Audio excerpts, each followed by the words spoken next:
Le traité peut avoir des effets antérieurs à son entrée en vigueur. Il a surtout, on l'a vu, des effets conventionnels, des effets pour les parties, en tant que contrat pour elles et en tant que loi pour les particuliers. Mais le traité peut également avoir des effets pour les tiers. Paragraphe 3, les effets extra-conventionnels des traités. Les effets extra-conventionnels.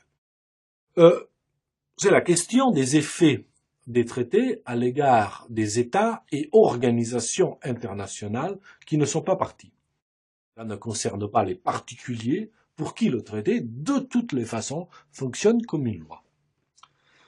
Le principe de l'effet relatif des traités est codifié aujourd'hui à l'article 34 de la Convention de Vienne sur le droit des traités qui pose, je cite, « Un traité ne crée ni obligation ni droit pour un État tiers sans son consentement. » C'est le principe qui correspond au principe de la tradition civiliste, pacta tertiis nec nocent nec prosunt.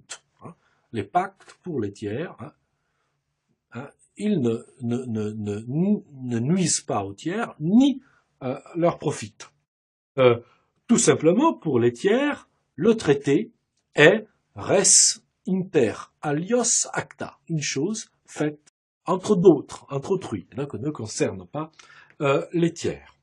Alors évidemment, le texte le dit, sauf si le tiers consent, avec son consentement. Et toute la difficulté, toute la subtilité aussi du régime est la détermination et l'organisation de ce consentement.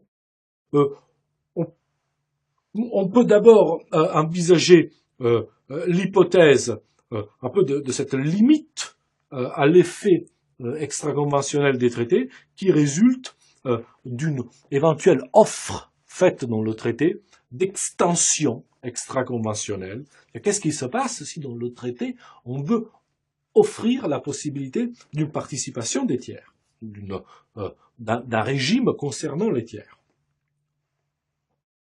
L'article 36 de la Convention de Vienne prévoit que si le traité se contente simplement d'énoncer des droits pour les tiers, alors ces droits seront réputés, acceptés par les tiers, à moins d'un refus de ceux-ci.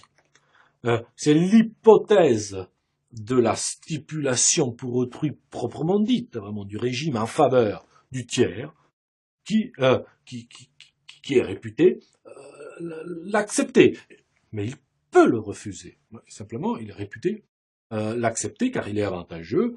Simplement, lorsqu'il voudra en bénéficier, il devra respecter les conditions qui ont été posées pour l'octroi de ces bénéfices.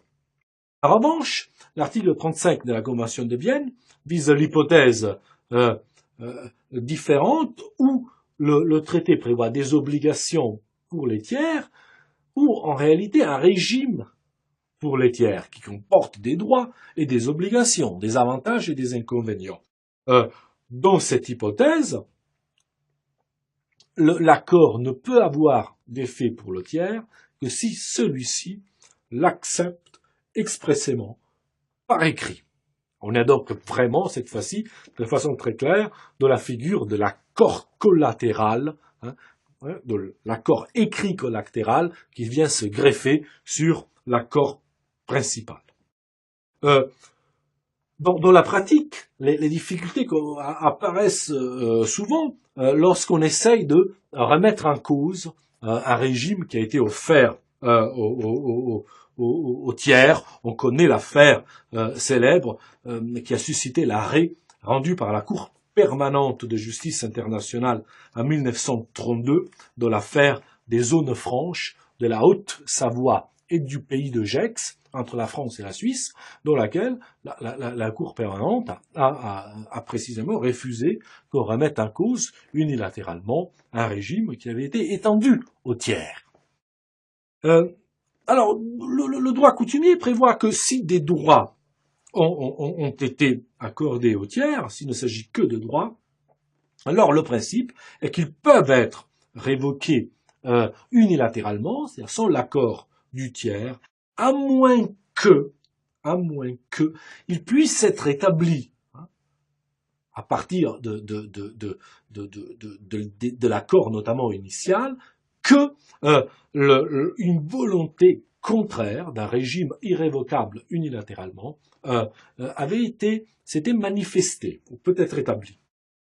À l'opposé, si ce sont des obligations ou un mix de droits et obligations, un régime avec droits et obligations, alors le principe est inversé. Ils ne peuvent pas être révoqués unilatéralement sans l'accord du tiers concerné, à moins qu'il ne puisse être établi que leur caractère révocable était déjà à l'origine un élément de l'offre. Donc, cette fois-ci, le principe est inversé. Ce sont là les hypothèses d'une offre d'extension extra-conventionnelle. Il peut aussi arriver que par traité, au lieu d'offrir des effets extra-conventionnels, les parties renoncent entre elles ou organisent entre elles à la renonciation partielle de la protection que constitue l'effet relatif des traités. Ce sont alors des clauses qui prévoient l'extension entre les parties d'accords conclus avec des tiers.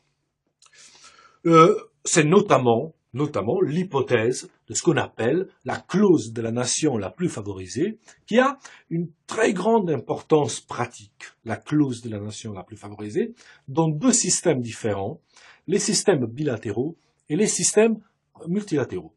Dans les systèmes bilatéraux, par exemple dans les traités bilatéraux d'investissement, deux États, la France et l'Argentine, par exemple, décident que si l'une d'entre elles, à l'avenir, venait à accorder un régime plus favorable que le régime bilatéral à un État tiers, alors elle serait également tenue de l'accorder, ce régime convenu avec le tiers, de l'accorder à l'autre partie. Donc on prévoit par ce système l'extension dans le régime bilatéral de toutes les prérogatives accordées, tous les avantages accordés à des tiers. Là où normalement l'effet relatif des traités exclurait un tel effet.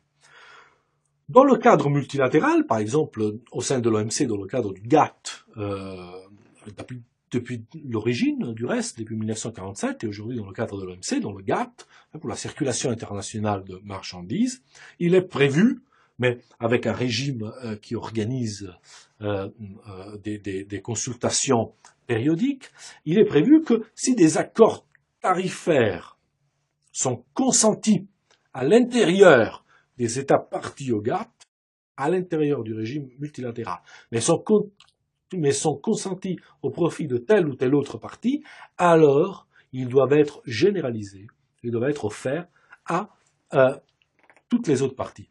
C'est donc un système multilatéral destiné à généraliser les effets des concessions particulières, des concessions tarifaires particulières, ce qui a pour objectif, on le comprend, de faciliter l'extension des avantages commerciaux et donc faciliter un régime libéral d'échange entre les États. La nation la plus favorisée étant celle qui a, dans ce contexte-là, le régime tarifaire le plus avantageux, c'est-à-dire le régime le plus libéral, entre guillemets, en termes de libre-échange. Parfois, cette renonciation à l'effet relatif peut ne pas être l'objet d'un système explicite, mais résulter implicitement ou avec des clauses expresses, mais résulter fondamentalement de l'appartenance de l'État à une organisation internationale. Lorsque l'État entre dans l'organisation internationale, il n'est pas tiers à l'organisation internationale dans laquelle il entre, et on peut comprendre qu'il puisse subir les effets des accords conclus par l'organisation ou en bénéficier. L'hypothèse classique est ce qu'on appelle l'accord de siège, l'accord conclu entre l'organisation et l'État sur le territoire duquel elle a ses locaux, donc son organisation, ses fonctionnaires, etc.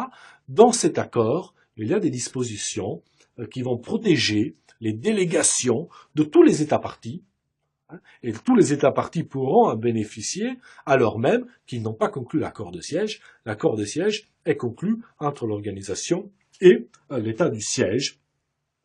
Il peut également arriver que le traité qui institue l'organisation internationale prévoit cette extension des effets des traités. C'est le cas notamment très connu de l'article 216, paragraphe 2 du traité sur le fonctionnement de l'Union européenne, qui prévoit que les accords conclus par l'Union européenne, par l'organisation internationale, lient à la fois les institutions de l'Union et les États membres.